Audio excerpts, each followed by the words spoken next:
कॉलटॅक contract म्हणजे तुमचं स्वतःचं ड्रग स्टोअर आहे, बरोबर की नाही, आणि तुम्ही एका सप्लायरकडून माल घेताय, तर तुमचं एका वर्षाचं किंवा 2 वर्षाचं काय असेल त्या ड्युरेशनचं कॉन्ट्रॅक्ट करणं त्याच्याबरोबर तुम्ही कशावर ॲग्रीमेंटवर, त्या ॲग्रीमेंटवर दिलेलं असेल तुम्ही किती दिवसांचं करता त्याच्याकडून तुम्ही माल सप्लाय करणार किंवा माल परचेस करणार आहे त्या डिस्ट्रीब्युटरकडून, त्याला म्हणतात कॉन्ट्रॅक्ट. ज्या ॲग्रीमेंट बनवतो तुम्ही म्युच्युअल ॲग्रीमेंट जे काय सप्लायरचं बायरचं, त्याला काय म्हणतात कॉन्ट्रॅक्ट. आता काय सप्लायर नेम आणि ॲड्रेस, त्याच्यामध्ये कॉन्ट्रॅक्टवर काय काय असतं, सप्लायर नेम असतं, त्याचा ॲड्रेसचा order number, date, reference number, detail specification of items, आता कोणते कोणते आयटम घेणार, त्याची आयटमची quantity, order, rate of amount, ती रेट काय आहे, mode of date, date of delivery, packaging, forwarding instructions, mode of payment and signature of official authorise place order. ही त्याच्यामध्ये कंटेंट आहे कशामध्ये, तुमच्या म्युच्युअल ॲग्रीमेंटमध्ये कॉन्ट्रॅक्टच्या याच्यामध्ये, बरोबर का नाही. सप्लायरचं नाव, त्याचा ऑर्डर नंबर, त्याचा rate of amount, mode of date of delivery, packaging, then instructions, mode of payment, एवढे 8 पॉईंट त्याच्यामध्ये येतील कॉन्ट्रॅक्टमध्ये, बरोबर. ही त्याची डेफिनेशन आहे. आता स्टोरेज, आता आपलं तुम्हाला ड्रग स्टोअर करायचं आहे, drugs are store in drugs store must be arrange in a such a way that they are easily traceable as when required. म्हणजे जेव्हा तुम्ही ड्रग तुमचे स्टोअर करणार आहे, तुम्हाला लगेच ते भेटले पाहिजे, याच्याकडे तुम्ही त्या पद्धतीने स्टोअर करावं लागेल. याच्यामध्ये काही मेथड दिलेले आहे. आपण तुम्ही ड्रग स्टोअर म्हणजे स्वतःच्या ड्रग स्टोअरमध्ये ड्रग्स कसे स्टोअर करणार आहे, त्याच्यामध्ये टाईप्स दिलेले, मेथड दिलेले आहे. First method is according to manufacturer, according to pharmacological action, alphabetically. या 3 मेथड दिलेल्या आहेत त्यांनी, कसं तुम्ही म्हणजे ड्रग हे स्टोअर करू शकतात. First is the drugs are arrange in a drug store manufacturer wise, म्हणजे मॅन्युफॅक्चरर वाईज तुम्ही हे स्टोअर करू शकता. फॉर एक्झाम्पल एखादी कंपनी समजा किंवा एखादी मॅन्युफॅक्चरर समजा अजंता मॅन्युफॅक्चरर किंवा आर्यंत मॅन्युफॅक्चरर, बरोबर की नाही, शांती मॅन्युफॅक्चरर. आता ह्या शांती मॅन्युफॅक्चररकडून जेवढे काही माल आले असतील ते त्या एका सेक्शनमध्ये तुम्ही ठेवणार आहे, कारण तुम्हाला मॅन्युफॅक्चरर वाईज तुम्ही ठेवलेले आहे, बरोबर की नाही. ह्या मॅन्युफॅक्चररकडून किंवा डिस्ट्रीब्युटरकडून इथून आणले, समजा एखादी सिप्ला कंपनी किंवा कॅडिला फार्मा आहे, काही पण असेल, फ्रायझर, हे फ्रायझरचे सगळे इथं कंटेंट तुम्ही ठेवू शकता. म्हणजे ह्या तुम्हाला कधी पण कोणी मागितली याची ह्या कंपनीचे मला ही कंटेंट पाहिजे किंवा ही ड्रग पाहिजे, तुम्ही त्या सेक्शनमध्ये जाऊन इझिली घेऊ शकता, म्हणजे इझिली तुम्ही स्टोअर करू शकतात. For example drug manufacture by the ग्लॅक्सकोकडून जी काही मॅन्युफॅक्चर केली ते एका कबर्डमध्ये किंवा एका प्लेसवर तुम्ही सेक्शनला ठेवू शकतात. हे काय झाली first, according to manufacturer. Second काय, according to pharmacological action. In this method, medicine are divided according to their manufacturing action, and drug of one group are placed at one place in one cupboard. Likewise, drug of other group are stored. म्हणजे pharmacological action आहे. For example हेडेकला आहे, हेडेकसाठी एक म्हणजे pain killer आहे, समजा pen किलरच्या एका सेक्शनमध्ये ठेवणार आहे, बरोबर का नाही.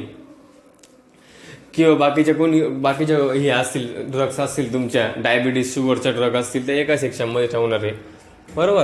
काही कॉस्मेटिक असेल तर मी एका याच्यात ठेवणार, मी त्यांची फार्माकोलॉजिकल ॲक्शन ही पेन किलर करणार आहे काम, त्या पेन किलरच्या सगळ्या ड्रग्स आहे एका याच्यात ठेवणार आहे. म्हणजे मॅन्युफॅक्चर काही पण असो, फक्त ती पेन किलर ह्या कॅडिलाची किंवा ग्लॅक्सकोची किंवा सिप्लाची ते एका तुम्ही एक कबर्डला ठेवणार. ही झाली स्टोअर करण्याची दुसरी method, according to pharmacological action. Third काय, अल्फाबेटिकली. हे अल्फाबेटिकली तुम्ही लावू शकता. In this method drugs are place alphabetically. The drugs with the letter A place in another cupboard out of above methods.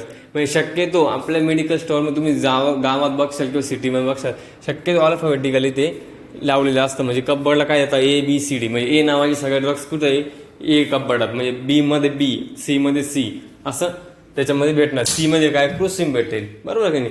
D मध्ये डुफॅलॅक काय, डुफॅलॅकचे tablet भेटला. असं ह्या टॅबलेट्स हे तुम्हाला अवेलेबल होतील. ह्या 3 मेथड आहे कशाच्या स्टोअर करण्याचे, according to manufacturer, according to pharmacological action, then according to alphabetically method. या 3 मेथडने तुम्ही स्टोअर करू शकतात तुमच्या ड्रग स्टोअरला तुमचे ड्रग्स.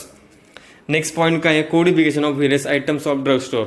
म्हणजे codification is process of assigning of code symbol और number of particular material for easy identification. म्हणजे हेच कोडिफिकेशन म्हणजे स्टोअर करण्याची जी पद्धत, म्हणजे कोडिफिकेशन म्हणजे अल्फाबेटिकली तुम्ही लावू शकता ड्रग्स, की तुम्हाला कळलं पाहिजे ए मध्ये कोणत्या ड्रग्स आहे, बी मध्ये कोणतं आहे, हे याला काय म्हणतात आयडेंटिफिकेशनसाठी आपण कोडिफिकेशन सिस्टीम ही तुमच्या ड्रग स्टोअरला आपण लावतो. आता कोणी अल्फाबेटिकली लावतं, कोणी फार्माकोलॉजिकली. आता कसे स्टोअर केल्या त्याच पद्धतीने आपण कोडिफिकेशन लावतो. त्याचं ॲडव्हान्टेजेस काय, कोडिफिकेशनचे.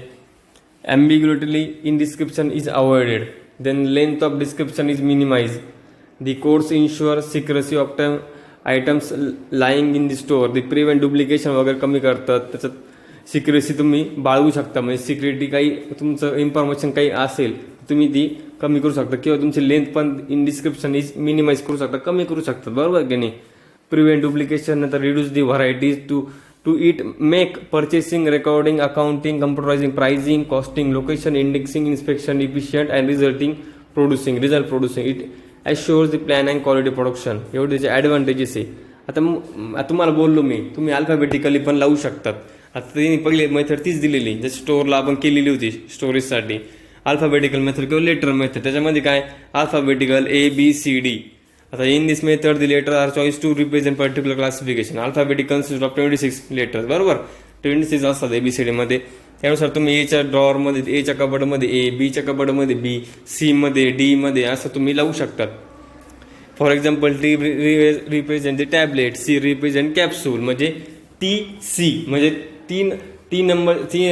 तीनचं नावाचं काय असेल कॅप्सूल असेल. T म्हणजे टीचं नाव टॅबलेट आहे, बरोबर. न्यूमेरिकल मेथड म्हणजे काय, main advantage of this method is the material can not be identify without making reference to code index. When will use letters to help memory we call such a system as, म्हणजे तुम्ही letters use केली समजा, त्याच्याकरता ही system use केली जाते. In this method म्हणजे काय, AT म्हणजे काय ॲस्पिरिन टॅबलेट, ATP म्हणजे काय ॲस्पिरिन टॅबलेट ऑफ पॅरासिटामॉल. कॉम्बिनेशनमध्ये असेल ॲस्पिरिन कशामध्ये, पॅरासिटामॉलच्या, तर ॲस्पिरिन टॅबलेट ऑफ पॅरासिटामॉल. जे काय झाले लेटर झाले, शॉर्ट फॉर्म तयार केली, ती काय झाली न्यूमेरिकल मेथड ATP. AT म्हणजे ॲस्पिरिन टॅबलेट प्लेनमध्ये, बरोबर. पॅरासिटामॉल PA, बरोबर. अशा हे टॅबलेटचे.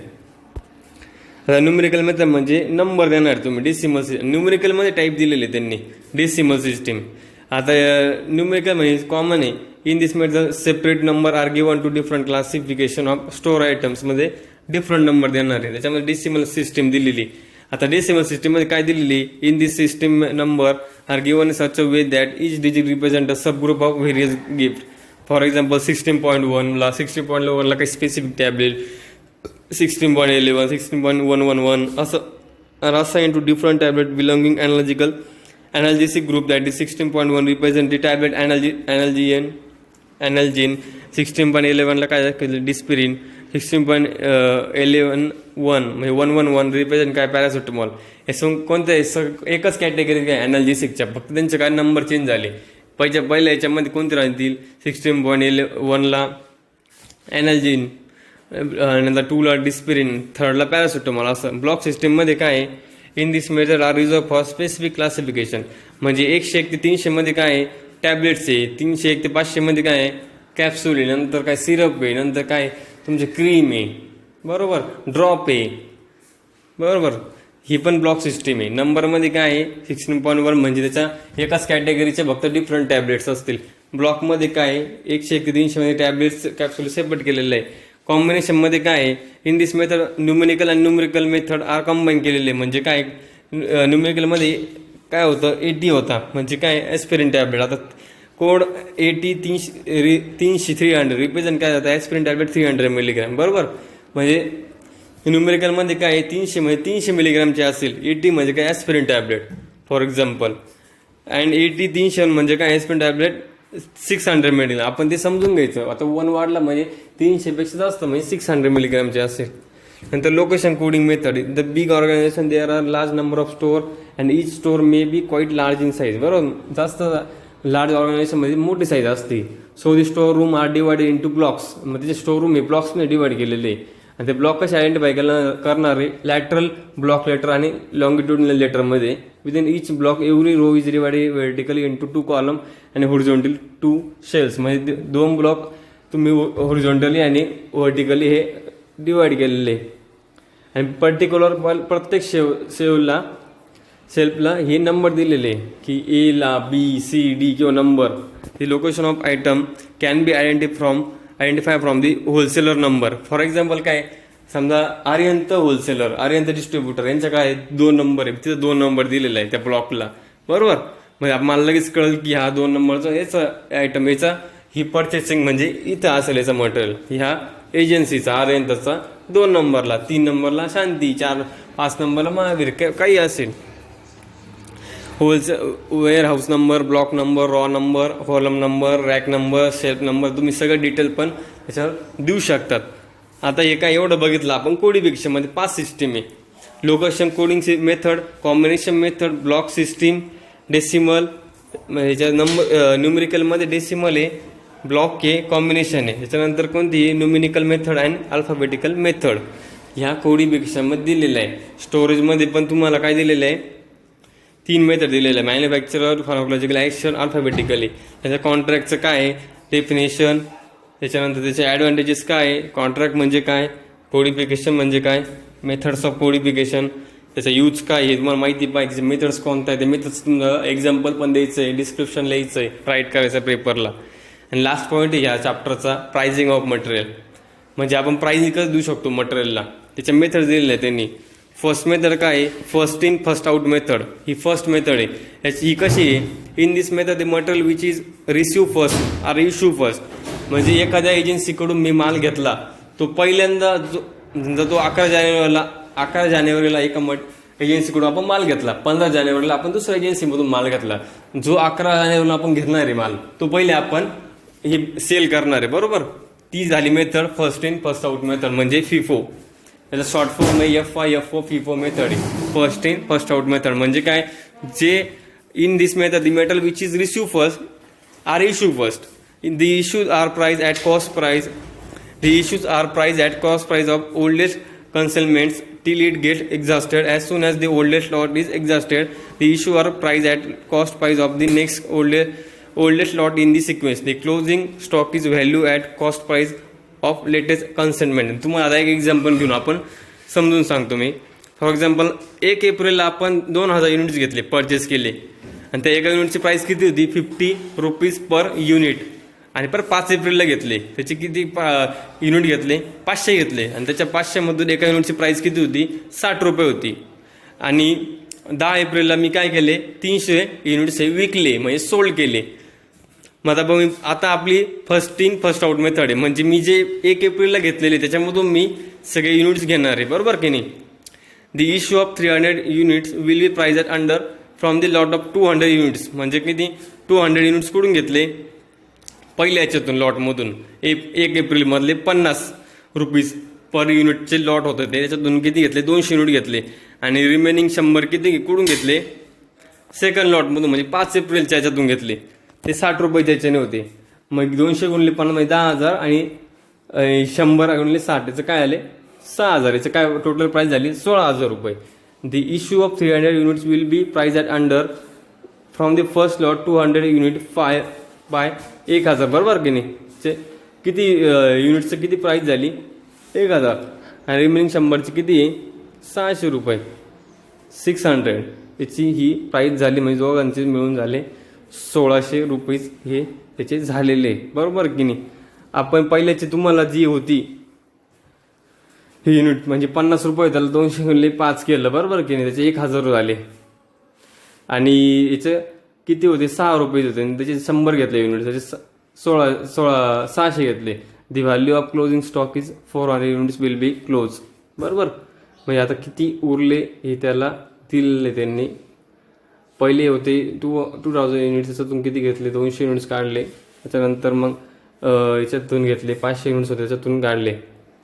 आता value of closing stock of 400 units will be close at 6, that is 4 × 6 म्हणजे 24 प्राइस.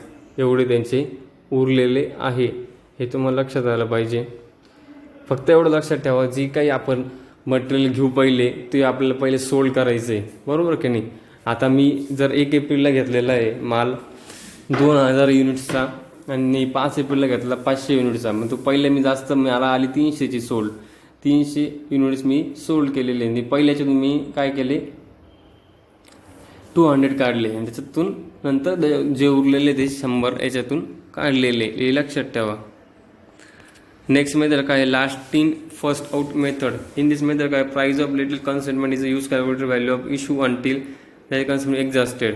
म्हणजे काय, जे लेटेस्ट जे आलेले, फॉर एक्झाम्पल आता एप्रिलपासून आपण 500 युनिट्स घेतलेले, परचेस केलेले 5 रुपयाने पर युनिटनी, 6 एप्रिलला घेतलेले 300 युनिट्स पर परचेस 6 रुपयांनी. मग 10 एप्रिलला मी 400 सोल्ड केले. तर मी पहिले कोणतं घेणार आहे, लेटेस्टवर म्हणजे 6 एप्रिलचं. म्हणजे on April 15 will be price under 300 units घेतलेले ते 6 याच्यातून, आणि नंतर बाकी उरलेले घेतले ते जुन्या याच्यातून, बरोबर की नाही, 2300 रुपये. तसं इथं किती काय केलं होतं आपण, 300 युनिट्स होते, बरोबर की नाही.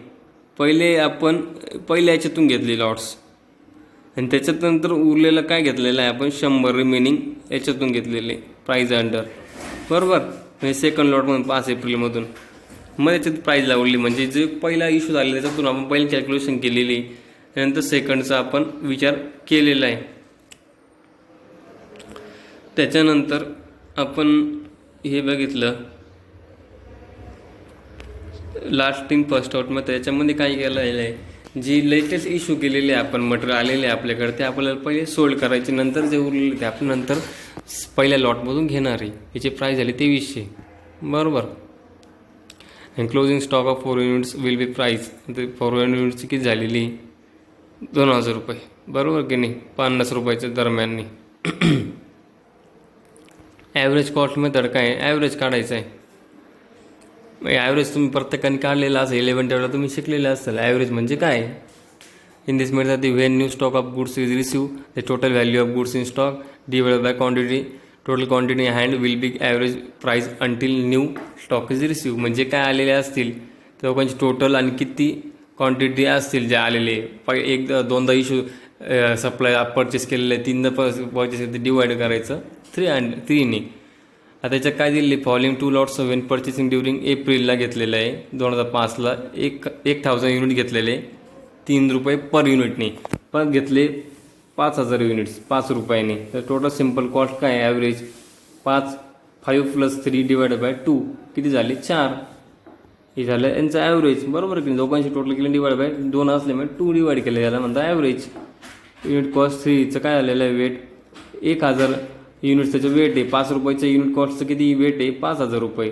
म्हणजे दोघांचे मल्टिप्लिकेशन करून 3चं झालं 3000 रुपये आणि 5चं झालं 25000 रुपये. टोटल किती झाली, टोटल वेट झालं 6000 आणि टोटल कॉस्ट झाली 28000. ही झाली ॲव्हरेज. पहिले आपण टोटल हे काढून घेतलं बाय सिम्पल ॲव्हरेज, नंतर तिचं वेट काढलं. Replacement price method, also it is a market price method. In this method the material issue are charged at predetermined price. The standard price is fixed after careful examination of current market price, the trend of price and market condition. It is the price is applicable only for particular method, particular period. The price include the acquisition cost, invoice price and transport charges. Replacement price म्हणजे काय, तुम्ही जी काय material issue केली आज charge पिरियडॉमिकल प्राईसने, ते standard price fix after care current of price. तुम्ही जेव्हा परत देणार आहे तुमची रिप्लेसमेंट, तेव्हा जी काय प्राईस असेल, समजा मी फॉर एक्झाम्पल 10 एप्रिल 2005ला इश्यू केलेलं आहे एखादी टॅबलेट किंवा एखादी कॅप्सूल, आणि 2005ला आणि 2006ला मला काही परत द्यायचं कंपनीला, मला 2005च्या प्राईजनीच त्याला द्यावं लागेल त्या कंडिशननी. ती झाली replacement price method. Employment price method म्हणजे काय, this method is use for those goods which are subjected to some wastage.